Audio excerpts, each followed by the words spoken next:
Welcome back to the 5th episode of Jenn Tran's season of The Bachelorette. Okay, so I'm not a huge fan of Nick Viall, because he thinks he's really smart, but I don't think he's actually is. He's a little bit of a know-it-all. But he always has the tea, and he had an interview with Jenn on one of his recent episodes, and it was a pretty long interview, and I did get some questions answered, but I still have questions. Okay, so basically she talked a bit about her relationship with Matthew, and she's keeps saying that she has no idea that he was into her, and that, exactly what we already knew. They dated for 3 months 3 years ago, and then they've kept in touch, and they've gone out to dinners and hung out here and there. And then after Joey's season, she said that they were talking a lot more, but that he lived in Boston and she lived in Miami, and she never thought anything. She just was. It sounded like he was hard friend zoned, and she alluded to the idea that she was hooking up with a couple other guys in between her season starting and the end of Joey's season. But what I still don't get, and what she keeps insisting on, is that nobody has ever said that they love her. But Matthew says that he did tell her that he loved her. So who was he? Just like, love you, bye? Or did he tell her? Or, because she says he didn't, but he says he did. And Nick didn't ask her this question. But Matthew was the one. We did find out that Matthew was the one to break up with her when they dated for 3 months 3 years ago. This also, just put this in the pile of how insane men are. I mean, you were touching base with this woman for 3 years, and you felt like you were falling for her, and you didn't do anything about it. It just doesn't make any sense. And she also said, he invited me to these weddings in Colombia. I'd never been. He needed a +1. We're friends. I thought, why not? I would have felt so much pressure to have sex on that trip. But maybe that's just me. Anyway, so okay, let's get into the episode. Well, they do some roses at the beginning, because they didn't do roses, but I'll just do them all at once at the end of the episode. So she goes on her one-on-one date with Jonathan. They go in a helicopter, and this is another piece of hypocrisy that which I think goes back to my thesis of last episode, that she has Sam M in a different box in her mind. She's supposedly so afraid of heights, but she also loves adrenaline and loves taking chances and risks and being scared. So she's perfectly comfortable jumping out of an airplane with Marcus. She's happy to go in the helicopter with Jonathan. But when she had to jump off that building with Sam, I think she was testing him, because she knows she can't really trust him to be there for her. And she was right, I think.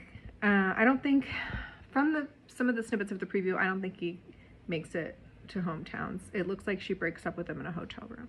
Yeah, so she has a great date with Jonathan. He admits he was in a relationship with a woman who drank too much and called him manipulative and broke his heart. So that was sad. But they also, it was kind of a weird date, because they dropped them off at a vineyard, but then they didn't have any wine tasting or anything. They just had to run through and she fed him a grape, and the grape was a funny shape. But then they made out in a hot tub. So they lug the same. I think they lug the same hot tub around the world. So whatever production assistant's doing that, you deserve an Emmy, I think. Okay, then back at the ranch. Then they go on the worst group date of all time. They're with this couple who's been married 45 years, who own and run their own sheep farm in New Zealand. And they're a couple of haters, I'll tell you, because the first thing they tell them to do is to corral the sheep through this gate. But they don't make clear which gate it is, because I think there were a few gates that they could have opened. And not a lot of leadership in this group of men, because nobody took the initiative to figure it out. And then at the end, the farmers shame them for being stupid for not opening the gate, which was their assignment, and basically give them an F. okay, but then the second part of the date is that they have to literally shovel shit. And this is the beginning of the end for Austin because he self-eliminates later. It's just like he is shoveling shit. Not only that, but he has to clip poop out of the butts of the sheep, and he's trying really hard. But then these haters, this sheep couple, give the winning time to Devin, who wasn't doing anything, and Austin's like, that's it. I've had it. I can't. This is too embarrassing. Like, this girl's not into me. I'm here with shit in my fingernails. No, I'm going home. So then later at the cocktail party, he's like, listen, Jen, this isn't it. I'm leaving. And he's very nice to her about it. He asked her for a hug. It's very endearing. And he leaves. And then poor Jen has a meltdown, which I know it's easy to say that, Jen, you're so beautiful, you're so fun, you're intelligent, you're the Bachelorette, you've got like 10 guys who actually are into you, who are smoking hot. Like, why are you questioning your self-worth? But I get it. I mean, she gives us some clues because she mentioned, she's like, what if I'm not enough for Marcus? What if I'm not enough for Sam M? What if I'm not enough for Devin? So at this stage of the game, I think those are her top three.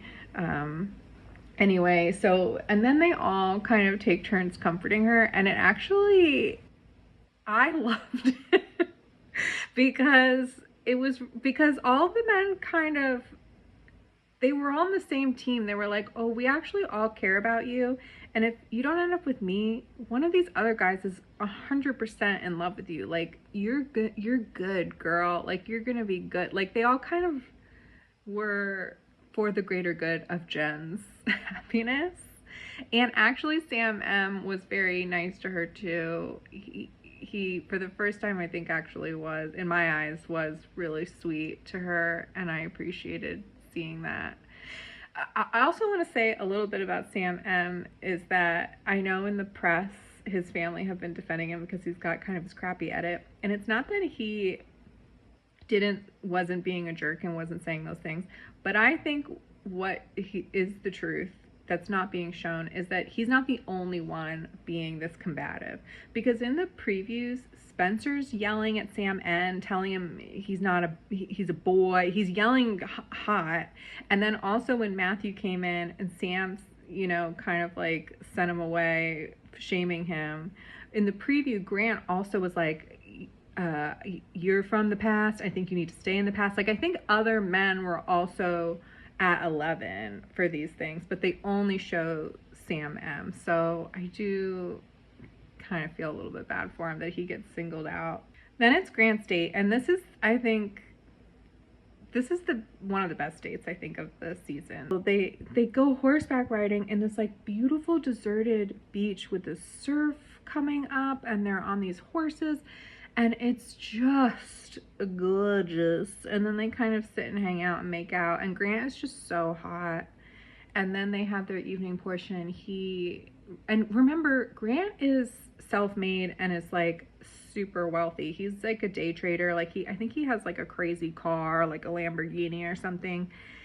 And he kind of reads as a little bit dumb, but I think he's so fucking hot, and he is super rich, and I think from humble beginnings. So I think he's low-key about all of that. I don't think he makes it to Final Four, but damn, I mean, Grant is a catch. And then after they have their date, Grant is like, to all the guys, he's like, oh my God, you guys, this is so crazy, but I think I'm actually falling in love with her. And he starts having a meltdown, and he goes out in the yard, talks to Jonathan, and he cries because he's so overwhelmed at his feelings, which is so cute. And I have to say that I think that more men are in love with Jen this season than in any other Bachelorette I've seen in recent history. Like, these are the people who we have from previews professing their love. We've got Sam M, Devin, Jeremy, and things are also going well with Marcus and Jonathan. I mean, that's 6 men who are falling or in love with Jen this season. That is unprecedented. And then she does roses. So Jonathan and Grant had a rose from their one-on-ones. Then she gives a rose to Sam M, Devin, Marcus, Jeremy, and Spencer. Which brings us to the Fallen. So at the top of the episode, Thomas and John get sent home. And also, if you want to count Matthew, he gets sent home too. And then Austin self-eliminated. And then in the second rose ceremony, Dylan got the boot, which is sad because he's another one who I think Dylan is so cool. I mean, he's going to be a doctor, and he just seemed chill and he seemed great. I really like Dylan, so I'm sad that he didn't get much of a spotlight. But maybe if they do Paradise, Dylan will be there. Okay, and predictions. At the top of the next episode, we have 7 men. So I think 3 are going to go home because then it's hometowns. And I think the 3 going home are going to be Sam M. I think he gets the boot in a hotel room. Spencer, I think he doesn't have the charisma. And Grant, you see him expressing doubt, which is sad because Grant is so hot, rich, and chill. Ugh. Okay, and then so I think going to hometowns, we've got Jeremy because, again, I wouldn't know this unless it wasn't for Bachelor Fan Take showing, being like, this date where she's in the shopping cart is a hometown date. So otherwise I would think it was Grant going to hometowns. So anyway, so Jeremy goes to hometowns. I believe Jonathan does because there's footage of them on that bench in the casual clothes. Devin does because they end up in Hawaii together. And my man Marcus, who they have not been showing a ton of footage of him, but he is always in the background giving his little winks and looking fine and getting along with everybody. And then she told him that she always looks forward to their conversations and he always makes her feel better. And he is her rock. And I do love Devin. But damn, Marcus. They show him in the preview being uncertain, but I think it's a trick. I think if he wasn't feeling it at this point, I don't think he'd be there. I'm hoping. I don't want him to break her heart. Anyway, that's all. See you next week. Adios. Bye.